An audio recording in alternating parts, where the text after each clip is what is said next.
Hey folks, welcome back to the Portable Gamer. Welcome back to American Truck Simulator.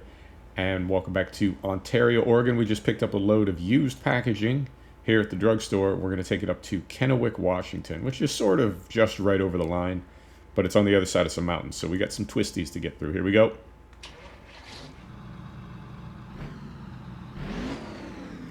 Beautiful. We're going to talk about sound in a minute.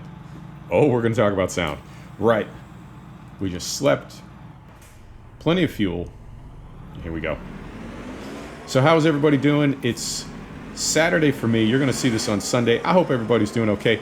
I say that, and I wouldn't say that I don't mean it, but you say, hey, how's everybody doing? I hope everybody's doing good, and you just assume everybody's doing good. And with everything that's happening in the world, I really hope you're doing good. These are unusual times for all of us. Some people are being challenged more than others, and whatever your level of, I don't know, inconvenience or challenge is right now, I hope you're dealing with it okay. I hope we all get through this okay. We try not to talk about the real world too much here on the channel. That's a different thing. The real world is for the real world, and this is all about gaming. So at times it does sort of intrude. It's a reality that we can't escape, so it's on everyone's mind. I hope you're doing all right. I really do. As far as the good stuff, as far as gaming, what's going on? Well, I just saw a notification that Colorado is going to be a DLC for Truck Sim, for ATS, naturally. Super, super excited about that. I've had the good luck to live in Colorado several different times in several different cities. It's probably my favorite place in the world. I would love to be buried there. Spread my ashes there. It's hard to explain. California is home, but Colorado is it's a very, very special place. If you've never been there, you might not get that about Colorado in particular, but I'm sure there is some place in your life, in your world, that means something like that to you. That's what Colorado means to me. So that is super, super cool, and I'm looking forward to that. And I wouldn't say baffled, but I think it's kind of strange that we've got now 2 DLC sort of, not backlogged, but we're waiting for 2 DLC for ATS. And then I saw a teaser trailer today, and I'll describe it to you if you haven't seen it yet. If you're into ATS, I'm sure you've seen it in your feed. But I saw a little teaser video, and it's a person sitting in a bed carving. At first I thought they were carving a potato, and it had something to do with Idaho, right? Idaho, potatoes. And then somebody posted a link to the story of Mack Trucks, and I guess one of the original engineers or president or something of Mack, like way back in the day, got sick. He had to be hospitalized. They didn't have fidget spinners back then. They wore an onion on their belt. It's something else. Anyway, he was a fidgety kind of guy. He had to keep his hands working, so he carved a little bulldog out of soap. So that's the only thing that hint can mean. So we're getting Mack Trucks and ATS. So that's 3 things now. We're waiting on Idaho, which I assume will be first. We're waiting on Colorado now, and they're going to bring Mack in. I don't know if they're going to bring Mack in when they do the full release of 1.37, or if Mack will be part of 1.38, which will theoretically be tied to Colorado unless they do both DLC. I imagine Mack will be free. Typically when they bring a truck into ATS or ETS, it's included free as part of base game. You don't have to buy it. So we shall see. But lots of good stuff going on there. Now, I mentioned sound earlier. I fired up ETS. ETS is not 1.37 yet. I'm really anticipating it. I had been previously, and since I fired it up and tried to drive a little bit, I'm definitely anticipating it, and it's because of the sound. It's one of those things that, there had always been complaints about sound in both ETS and ATS. The sound is really kind of light and tinny and synthetic. It's not, come on, man, you could do better. And even the modders that make sound packs, those sounded better. SCS, what are you doing? What are you doing with the sound? And I think about Sims like, if we wanted to rank the the best sounding race sims, the 3 best race sims. I'd say 3-way tie between Race Room, Assetto Corsa Competizione, and Project Cars. All 3 of them have amazing, deep, rich, layered, right, nuanced sound. You can hear all the things that are happening with the car. And so it can be done. And any racing sim, any driving sim, you want that sound. It's such a part of the experience of controlling a vehicle, driving a vehicle. You want that sound. I didn't realize how much it was missing from Truck Sim until I heard the Fmod implementation in 1.37 for ATS. It is absolutely night and day. I was joking last video about can't be unheard, but yeah, really, it can't be unheard. When I hopped into ETS, I wouldn't say I was disappointed, but it is just such an unbelievable difference. So I'm definitely looking forward to 1.37 for ETS, and I'm also looking forward to what the modders do, because like right now we're running Detroit Diesel, 625 horsepower I think, from a modder, and the sound is, I have to say, significantly better than base game. I think, well, what modders always do is they go in and they grab something from base game, take it apart, get an understanding of how it works, and then just make it that much better. Now, how a modder can do that, and SCS either does not or cannot, I don't know which, but how a modder can sometimes outperform the developer themselves, I don't get that. I really don't, but they do. So yeah, definitely looking forward to 1.37 on the ETS side, and with everything being so sort of topsy-turvy in the world right now, who knows when that will happen. I really was expecting, as they typically do, that they would run the betas in parallel. Moment, please. They would run the betas in parallel and then have full release on both the new patches and both the DLC at the same time. We seem to be a little bit out of sync, but that's fine. All right. I'm going to get on a little straight section of road here. Put the window up. There we go. Sorry for the key tap. I know there are some YouTubers that put a heavy towel over their keyboard, but I would need to put something over really my entire desk, because my whole desk is just gaming keyboards and controllers and wheels and flight sticks, and I got too much to cover. Oh man, that's another thing on the list, the long list. I would love to set up a proper studio with egg crate foam. I know we get a little slapback echo from the plaster walls, and just all the things that I'm learning as I figure out how to make these videos. One of them is sound for me as well, not just the sound in games, but my sound as well. So I would love to build up a proper studio. In time, that'll happen. I don't think I'm ever going to go green screen. I like games being on the screen. I know it can make a difference in a channel when people can see your little smiling face down there in the corner. That's something people like to see, but I'm never going to do that. It's not that kind of channel. We're all about the games here. It's not about me. And what else is going on? There's another new patch for iRacing. We're going Season 2. I don't think there's a lot of new content as far as tracks or cars. I would say that this is mostly cleaning up the Season 1, 2020 Season 1 patch. And I think a lot of sims, or at least a lot of the sims that I'm into, they're either, well, in the case of ETS and ATS, they're getting ready for patches and DLC, and other sims that I'm into, F1, the F1 franchise, MotoGP, yeah, I think they're getting ready for whole new versions of the game. Dirt Rally 2.0, a day or two ago, they released their Game of the Year edition. I didn't really get anything out of that, I think because I already own everything for Dirt Rally 2.0. And whether that means I bought like the full game when I bought it, and so it's all included in there anyway, I don't know. When I look at my DLC library for Dirt Rally 2.0, it just says I've got everything. So, okay. I'll just go with that. It's a really fun game. It's a polarizing game. It is. I know a lot of people love it. A lot of people say it's not Richard Burns' Rally. I don't hear a lot of people really talking about WRC 8. I mean, I got it on day one, and I was really, really disappointed with it. It struck me as very similar to WRC 7. I didn't find the handling and the physics to be particularly, like, groundbreaking. And it didn't feel, well, I don't want to say it didn't feel as accurate as the Dirt franchise. I think it just felt different.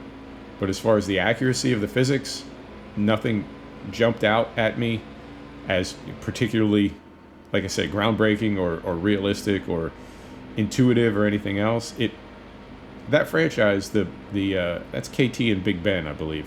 But that entire franchise has always felt to me to be a bit accessible.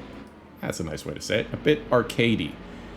And I've always wondered if that was to really grow the World Rally brand. Not the game, but the actual World Rally Championship. To actually grow that brand by bringing people in. And it is an accessible game compared to something like the F1 franchise, which I know there's a whole contingent of people that say, oh, that's just a silly arcade game, it's not realistic at all. Whether it is or not, I find it to be very challenging and very difficult. And there's really no slow mode in F1. There is, in F1 2019, you can race F2, but that's not a whole lot slower than F1. It's not, it doesn't have the really sort of shallow learning curve that you get in something like Gran Turismo or a Forza, where you can start out in even a Assetto Corsa for that matter. You can start out in a Fiat. You can start out in a little Audi or something and work your way up to an F1 car or a prototype or something, a Le Mans car. In the F1 franchise, there's really nothing similar to that. And so when you make a game like WRC, and this is speculation, we're just talking while we drive the truck, I don't know this to be the case, but when you make a game like WRC, rally can be, it's really hard, it's really fast. Obviously, it's super competitive, it's a tricky thing to do. When you make a game like that, I think you're left with the choice as a developer of either making the game realistic, and it's going to be really effing hard, or sort of dumbing it down and making it accessible but not realistic. Dirt has always struck me as being on the more realistic side, particularly with the way difficulty is set up in Dirt Rally 2.0. There is no difficulty. If you finish well in a championship, you get promoted. If you finish poorly, you get relegated. But the idea of getting to the top tier, whatever it is this year, Masters or Elite or however it's designated, extremely difficult. And I can circle back to that in a second. Wow, that was kind of an a-hole move. I just pulled right in front of that cop. Sorry, sir, and or ma'am. So, yeah, Dirt Rally 2.0 is not the most accessible game that I've ever played. I love it. It's fun. Not particularly easy to jump into. And WRC, the WRC series, just the opposite. And maybe that is intentional, but it didn't really click for me. So, why was I talking about that? I don't even remember. Something. Oh, maybe it'll come back to me. So, yeah, man, I spend a lot of time on Reddit reading about games, reading about different things that are anticipated for games or different directions that the next installment of a franchise game could go in, and I'm continually struck by how many people seem to take games a little too seriously. And I wonder sometimes, I actually wonder about this a lot, I wonder how many, like by percentage, I wonder how many people play a video game for the first time and they're like, yep, that's it, man, I'm good, that's my game, that's what I've been waiting for, and I'm good indefinitely, I'm good from here on out. I don't know, I really don't know, 5%, 10%, I mean, it's gotta be something. There are people that are still playing Silent Hunter 3, I think it is. That game came out like 12 years ago, 14 years ago or something. That's it, you know. Farm Sim 17. I'm almost exclusively in FS 17 now. I haven't gone into FS 19 in probably 6 weeks. So I know it happens, and I'm curious what percentage of people it happens for, and I'm curious what the cutoff is. How much time you get to spend in a video game before you become not just a fanboy, that's not the right word for it, before you know the game so well that you can interact at that high level of familiarity, you know? And I see people defending games, and sometimes they're just that guy. You know that guy. But there are other times I see someone defending a game, and I think they really are defending that game. They really are pointing out things to you that as a casual player you may not be aware of, historical stuff about the game itself, not about real world history, but hey, you don't know that the developers back in version whatever did something, so you're just not aware of that because you're a casual player. Ah, okay. It can sound very similar. You know, somebody white knighting a game or a sim can sound really similar to somebody making you aware of something you weren't aware of, but I see that a lot. I see people that are clearly like, this is the only game they play. This is the only sim they play. Now, as far as that being good or bad, right? Right or wrong, healthy or unhealthy, that's completely up to you. You do you. As long as that works for you, that's fine with me. But I don't know that there are any games, I mean, if I had to pick one game, tough one, really tough one. And they're constantly evolving too. They're constantly changing. So who's to say?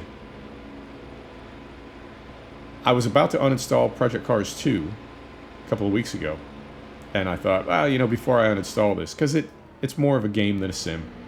And I'm on that sim driving trip, right? So let me just stick with proper sims. We're going to uninstall Project Cars 2.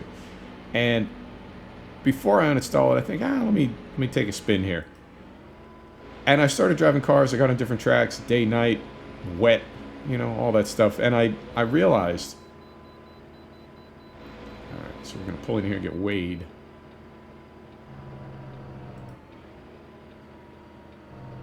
There we go.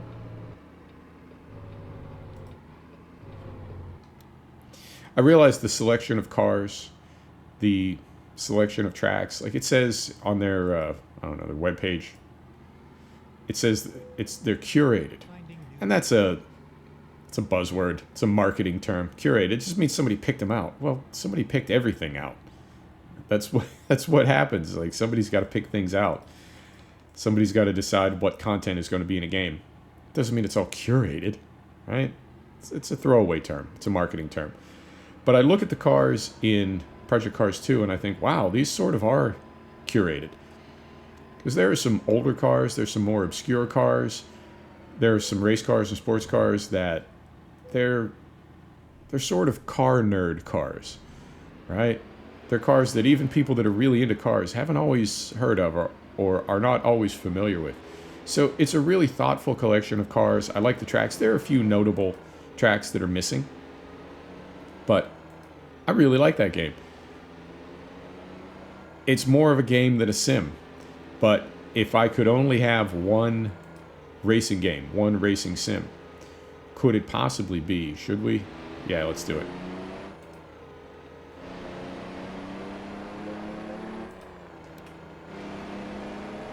There we go. It might be Project Cars 2, which goes against the whole accurate sim thing, you know, but if you had to pick one game. If I had to pick one game total, not just a racing game, if I had to pick one game ever, forever, that's another tough one. Maybe ETS, right? Maybe Farm Sim 17, maybe, I don't know. It would be a really tough one. But there are some people where that decision is sort of made for them by circumstances. They play that game and they don't choose the game. The game chooses them. The sim chooses them. And they're just done. And I really do find myself thinking about that carefully. I've driven in this part of the world. I don't remember this. I don't remember this freeway. This is some awfully twisty turns. But hey, you know what? It's a game. You got to suspend your disbelief now and just have fun with it. I think if they made all roads as accurate as they are in real life, game would be kind of boring, because a lot of highway driving is just, you know what I mean? A lot of freeway driving is just boring. Boring. So, and then there was something else I was thinking about. Rally. There was another point. There was another rant that I was going to go on, and I completely spaced my rant. I don't know. Maybe it'll come back to me. And what else is going on? I'm trying to visualize my little headline bar that I get in Steam. So we got iRacing. We got the Mac. Supposedly, the Mac DLC for, or base game truck or whatever it is, we'll have that for ATS. I downloaded a skin in ETS when I went and looked in the workshop to see. I mean, I know it's not sort of logistically possible, but I went and took a look just in case people were bringing new sounds in using the 1.37 methodology from ATS, which I know you sort of can't because ETS doesn't have Fmod yet, so there are probably features and things that you can do with sounds in ATS that you can't do in ETS yet. But I thought, maybe somebody's jumping the gun a little bit. Maybe somebody's trying to get out in front of it, and they've released sounds for ETS using the ATS. I don't know what procedure, policy. You know what I mean. And there weren't any, but I saw a Renault T skin pack for the truck and a trailer, the Corona Cooliner. I don't normally download other people's skins. I either go with my own skin or I just go with plain Jane, just an SCS skin or plain color or whatever. But I went ahead and downloaded this skin, and the modder who made the skin recommended several accessory packs. I haven't spent a lot of time in the Renault T, and I bought one and drove it for an episode, but I haven't bought one to use like as a truck in game, in a save game, in a profile. So I didn't have any of the tuning packs or parts or accessories for it. I downloaded everything that the person who made the skin, the modder who made the skin, everything they recommended, I downloaded and spent some time. I bought the truck in our DAF profile, because our other profile with the Mercedes Actros that's the only truck we have in it. That's the only truck we're going to have in it. It's just the Mercedes. But I downloaded it. I drove it. Yeah, sound, like I said earlier, it's a little rough. What can you do? But I was going somewhere with that. Something. It's a new truck. I mean, the Renault T was just released about 6 months ago, give or take. Yeah. And really kind of hit or miss on the interior. SCS is. And then that got me thinking about some of the original trucks, and I guess when they were transitioning from ETS 1 to ETS 2, there was some licensing. Oh no. I feel like this is every trip now. You know what I mean? I feel like we get diverted from our final destination at our last exit. I feel like this happens every time. Maybe I'll dial that back a little bit. What was I talking about? Oh yeah. So the early trucks were not licensed. They just had the fake logo, and you know what I mean? The fake hood ornament, grill guard to look like a brand, but they didn't have the licensing for everything yet. And looking back at some of those early, I don't know, the first licensed models, it's like looking back at some of the early areas of the game. I think because Germany has been fixed, I think like Holland and Belgium and Luxembourg and the UK may be the oldest parts of the game now of ETS, and ETS came out before ATS. So as there are oldest parts of the game, I think there are also oldest trucks. And like in Train Sim World, which came out 2 years ago, being in some of the original areas of the game, or using some of the original routes in the game, the quality, the way that those areas are executed, the quality of the models and assets, the textures, everything, night and day. So it's weird to see a truck like the Renault T, which is new, And I have to say, it doesn't look great. It really doesn't. And contrast that with something like the Actros, which is an older truck,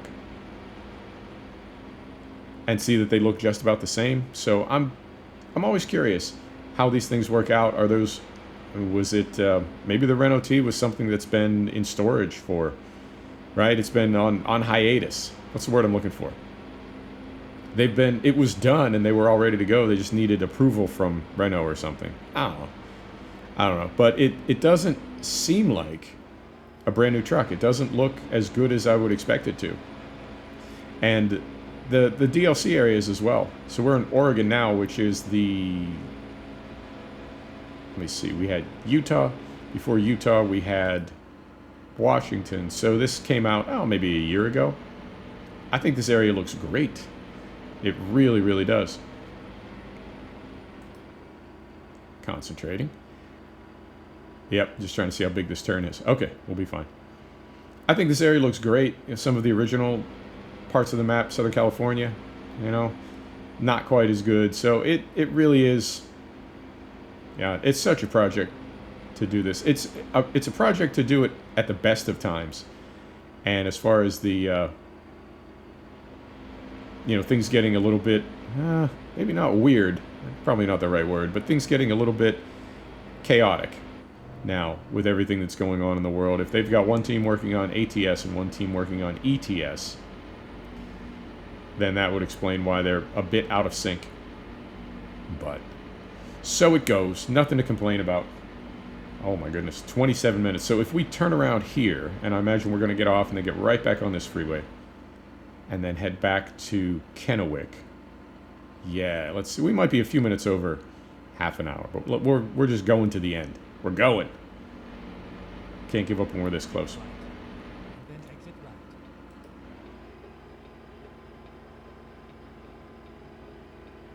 Exit right. All right.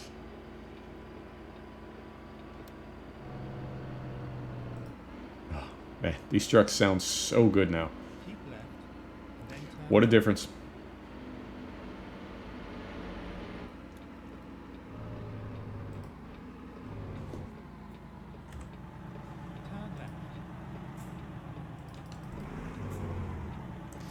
left. All right. And, yeah, I'm trying to think of everything that I saw in my headline bar when I fired up Steam today. Yeah, that's everything. That's everything that's going on. And then, yep, that's all I got. So we'll get through here. And what was...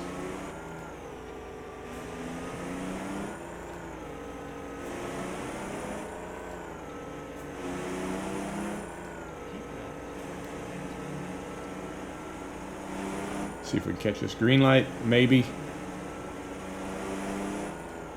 Well, we're going either way. No ticket. Fantastic.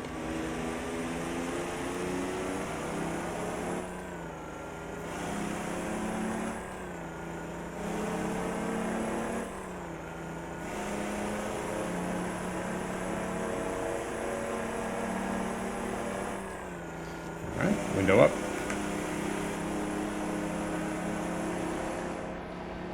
Man, my gamepad is just about ready to be retired.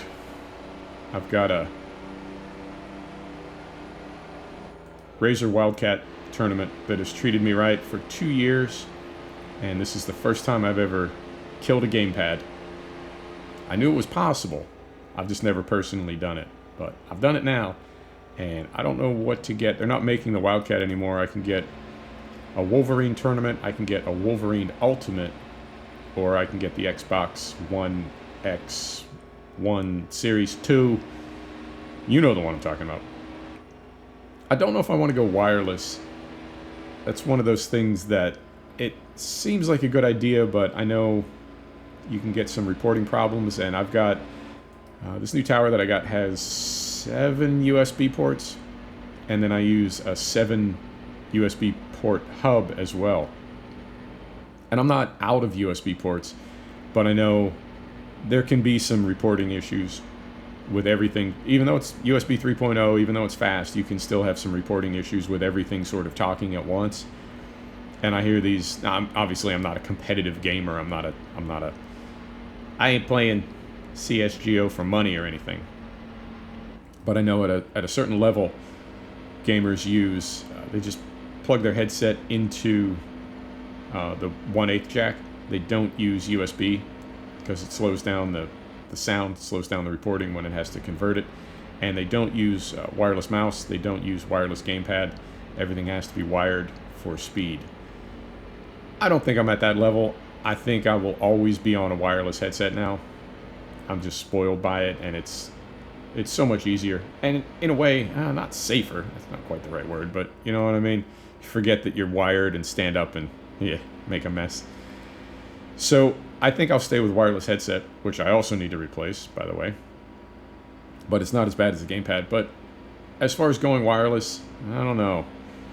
I think I'm going to stay wired. Now, I don't know for sure. I imagine you can. I don't know for sure if you can use the Xbox One X Series 2 wired. But you should be able to. Yeah, I'll look that up, but I imagine you could. But that seems like a waste, though. That thing's nearly $200. I mean, there's nothing else that feels like it unless you go full custom. Get yourself a $1,000 handmade controller. But for the most part, like consumer or prosumer, I'd say for the most part that's the top of the line. I've never held a controller like that or felt a controller like that. It's amazing. But I've been super, super pleased with the Razer product as well. And I'm agnostic when it comes to equipment and technology. There's equipment that treats me right. I'm happy to give those folks a drop and let you know. I mean, I've been super, super pleased with the Omen products that I got from HP. I've been super pleased with my Logitech stuff. I imagine when I get into Fanatec, I will be even happier with Fanatec than I am with my Thrustmaster. But for the most part, no problems with the consumer level gear that I've used. So I got no problem using another Razer product. We'll just have to see what's available. I'm told Amazon is delivering anywhere from 2 to 30 days is your estimated delivery time. And that's one of those things that I'm not going to get upset about that. I'm not going to be bothered by that. If I order a gamepad or a controller and they tell me, it's going to be 2 or 3 weeks till you get it, there's no possible circumstance that Amazon wants it to be that way. Amazon would love for me to have that. Well, in Amazon's fantasy world, they would want me to have it that same afternoon, but Amazon doesn't want things being delivered in 2 or 3 weeks.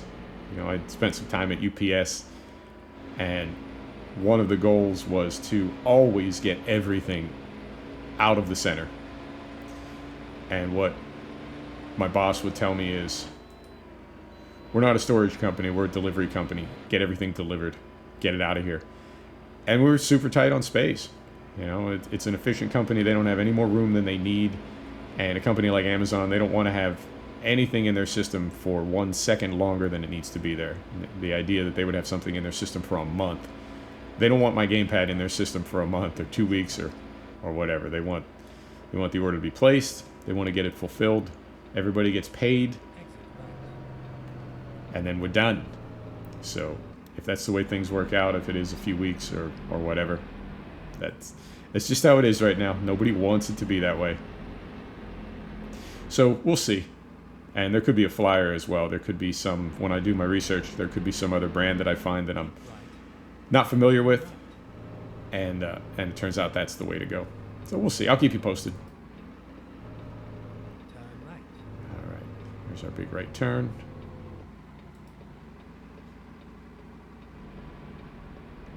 Get over there. Beautiful. Time, 34 minutes. Not bad. Not bad. This video's gone, it's only been half an hour, but it seems like, I don't want to say it's been slow, but there's times when half an hour just zips by. And there's other times like this where it feels like it takes a minute to get there. All right, here we go.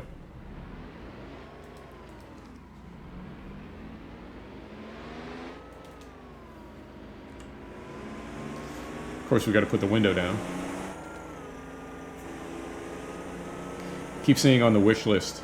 There's an actual, on the SCS forum, there's an actual wish list thread, and it's things that people want in Truck Sim. I see things like dirty trucks that you have to get washed. I see get out and walk around the truck a lot. I got a comment from somebody. I think I may have already said this. If so, I apologize. I hate repeating myself. But I think in a previous episode I said I got a comment from somebody, and one of the things they want is to be able to open the doors, right? Stop the truck before you hit the loading dock. Stop the truck, get out, open the doors, and then back up the last 10 feet as you would in real life. Unless you have a roll door, in which case you can just back it right in there. But little details like that, I would personally love to see manual hookup. I would also like to see that when you pull into a hotel that you can get out of the truck and go inside. And then if your truck is not parked properly, you can't go inside. Right? That you would need to, you can't just dump it in the middle of the parking lot and hit the button. You need to actually park properly. I would also like to see that you can drop your trailer off somewhere and then park your truck someplace else. I know you can do that informally. You can just leave a trailer anywhere. I mean, if we wanted to, we could just leave this trailer right here, drive to a hotel, sleep, and come back. But it's not proper. It's not the right way. But I'd like to see some designated areas. There's a lot of things that could be brought to this game. But I don't know how many will be, because game's getting kind of long in the tooth already. And what happens with the next iteration of it, or what that looks like, that's a TBD. But it could be that the next version of the game is so much more detailed and has so many more components and features than they could ever execute on this engine that it'll barely be recognizable. I hope they're faithful to their core audience. Do we want to turn here? Yeah, I guess we have to. Thought we were going around the bend. Oh dear. Is it? Yeah, it's got to be here. Moment. Yep, it is. Okay.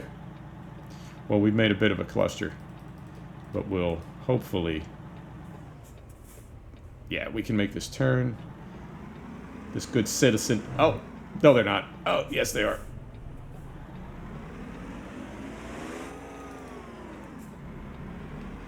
All right.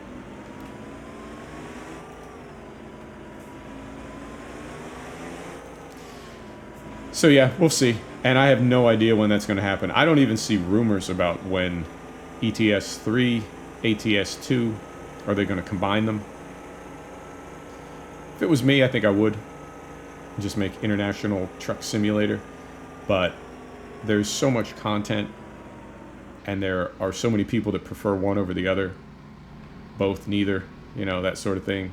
I think it would be smart to sort of separate the content so people weren't getting a whole lot of something that they really didn't want and not enough of something that they did want.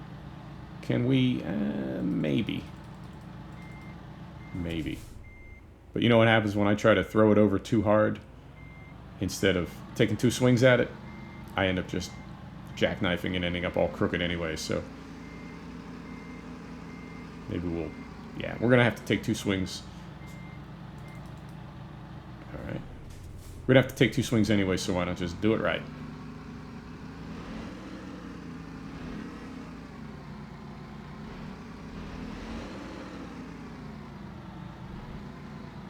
Oh, that was a bit of an Austin Powers. Yep. We need to kick that back end over, but we just don't have the space. Alright. So that means we got to do this.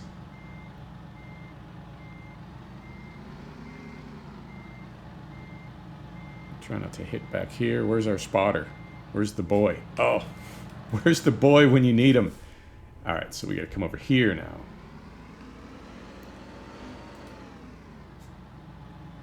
So we can get that back end to the other side. This is tighter than it looks. All right. One more swing.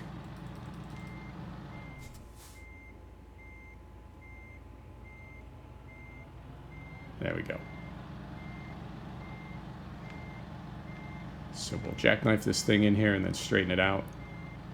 Oh, this is getting a bit tedious. All right. And that's twice now. All right.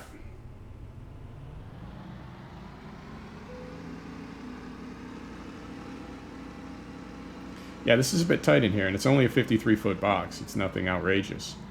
It's just the way they build these deliveries. Designed to be challenging. All right, final swing. We hope.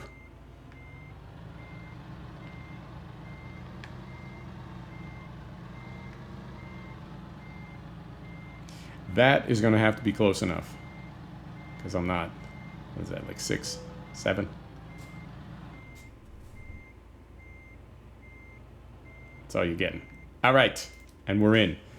Neutral, brake, engine off. How'd we do? We are on time. Made some money. Yep, 10 grand. Got some XP. There you have it.